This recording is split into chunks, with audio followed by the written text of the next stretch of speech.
specter of Donald Trump bringing in tariffs against Canadian exports to the U.S. has caused a discussion about another kind of tariff, which is interprovincial trade. If you can believe it, we do not have trade, free trade that is, within Canada itself. Not only does that deter our industries, but it adds cost to the very stuff of life. Now, there's other problems too. As you know, on April Fool's Day, the carbon tax goes up, which will give a beating to many Canadian industries just as badly as an export tariff. But the idea of internal trade barriers has been kicked around for decades, but today, it seemed like maybe the frozen river was starting to break in the spring. Let me read to you a tweet from Tim Houston, the Premier of Nova Scotia, who said, "Today I introduced legislation to end trade barriers in Canada, improving the flow of goods between our provinces. I'm calling on all premiers to join me in passing reciprocal legislation to help Canadians better sell goods to Canadians." And then he has a bit of a graphic there, as you can see, streamlining the sale of goods across Canada, recognizing professional accreditation from other provinces. That seems like a no-brainer too. And inviting all provinces to join in reciprocal legislation. And I thought it was sort of fun. Not long after that, Doug Ford, the Premier of Ontario, obviously the economic older senior partner in Canada, said, "Count me in." To which Dan Kelly, the boss of the Canadian Federation of Independent Business, said, "This is a major commitment on the part of Ontario Premier Ford towards eliminating interprovincial trade barriers. Nova Scotia and Ontario will lead the way." Congratulations to both premiers. And joining us now via Skype is Dan Kelly of the CFIB. Dan, it feels like these guys had maybe been talking about it beforehand, because that's quite a commitment for the Premier of Ontario to make in response to a tweet. I'm guessing these guys have been talking about this ever since the specter of Trump's tariffs came along. Yeah, in fact, I believe the Premier of Nova Scotia was in Ontario during the election campaign, and they did talk a bit about internal trade.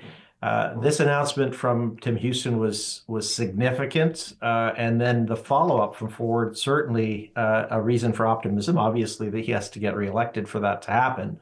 But this is pretty major. I've been dancing around this file for 30 years, my journey at the Canadian Federation of Independent Business.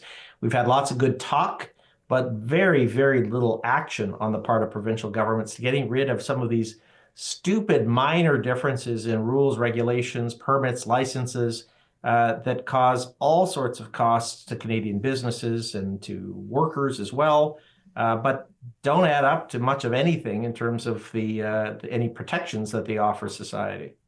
You know, I think people have been talking about internal free trade for decades, and the reason it hasn't happened is because the interests that are protected by this over-permitting or this exclusions, like, for example, I'll just give the example of excluding professionals from other provinces. Well, you can immediately guess who's for that. You're protecting a guild. They don't want competitors. They want barriers to entry. So it's easy when you speak in generalities. We want free trade amongst provinces. Yes. Okay, well, now try doing it when you have all these interests saying, hey, not us, because we have our special ways. So let me ask you, I think sort of the obvious question is, these politicians sound pretty enthusiastic, but they haven't done it so far, presumably because it's tough. Do they actually have the courage to steamroller over the lobbyists who are protecting their turf? I think they do. And look, even among some of those protected interests, I think that is starting to thaw too. I think many of them recognize that for the next generation of entrants into whatever profession, they need people from other provinces to be able to supplement that. And we saw some of this during the pandemic. One of the very few helpful outcomes of that was that we started to, in healthcare, we started to free up a little bit of the licensing and other bureaucratic systems that people had to go through. I actually think the problem is deeper than that, though, Ezra. It's not just, you're right that sometimes there are people protecting their turf in these fields, but premiers have not really figured out until recently how to do this. There's been good intentions on their parts, but I think many of them just get overwhelmed. So the typical answer is, and I'm asked this question all the time by premiers, by others, sure, we're interested, Dan, in helping to lower or end interprovincial trade barriers. How do we do it? Or give me some examples. So one I raised, in fact, with a former Saskatchewan premier was something as stupid as safety kits. Every province required different items to be in their safety kits that were mandated to be carried by businesses across the country.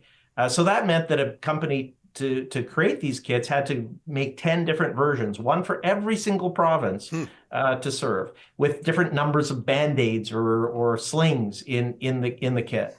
It made no sense. It led to zero additional safety for anyone. And so what did premiers do? Well, let's convene a panel. And so they both brought bureaucrats from 10 provinces. They spent months and months and months. And finally, they actually did make some headway. But for that one regulation on safety kits, some provinces maintain up to 400,000 regulations. Oh my. So if you try to harmonize 400,000 rules and regulations, and we should certainly talk about that, whether that number is appropriate, but if you tried to harmonize even a fraction of that, it would be our grandchildren that would still be talking about this. And that's why what the Premier of Nova Scotia proposed was aligned with what we had recommended, and that is mutual recognition. So if something's okay to do, that process is approved, that good is approved, the licensing is approved in Saskatchewan or in Alberta, it's good enough in Manitoba or Ontario, and vice versa. This mutual recognition is the way to cut through all of that. It's one simple piece of legislation. And the fact that the Premier of Nova Scotia proposed it, and now the Premier of Ontario, the largest province, has said that he's in, that to me is the first significant movement on this in decades. You know, I think a lot of Canadians are watching in the United States what Elon Musk calls DOGE, Department of Government Efficiency.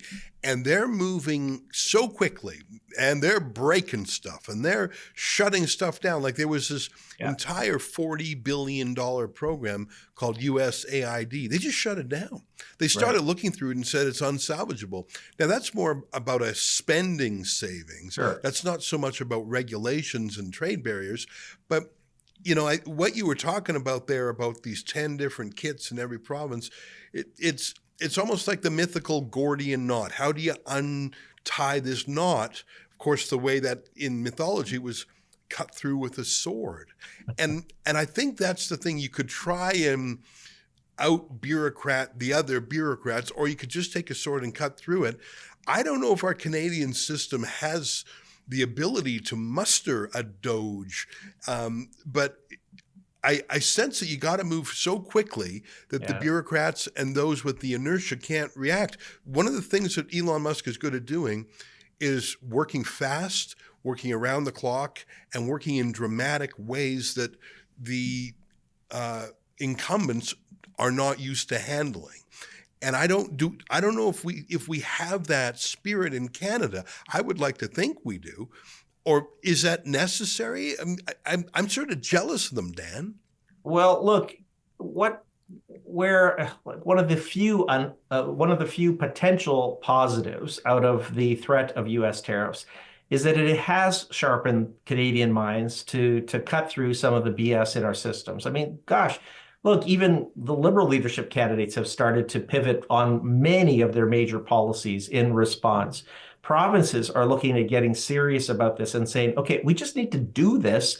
And yes, we're going to break a few things. And I have no doubt that there will be ultimately some exemptions and perhaps some with value. Mm-hmm. But if we did this on the negative option side, that we said everything is permitted, and provinces only where they had compelling reasons to do this could put in place the odd exception here or there. This will be way, way better than the current scenario where unless you go through the 6-year process in Saskatchewan, you can't get approved. Yeah. Gosh, we have municipalities getting in on the action too. I mean, I remember in Alberta, you had to have a separate business, like if you were a Calgary business, you had to have a separate business license in Canmore and in Banff in order to go and do a job there. I believe it. And how is that adding any value? Yeah. It's just adding costs and frustrations and limiting competition among businesses in local areas, which of course is the salvation towards cost reductions and efficiency gains.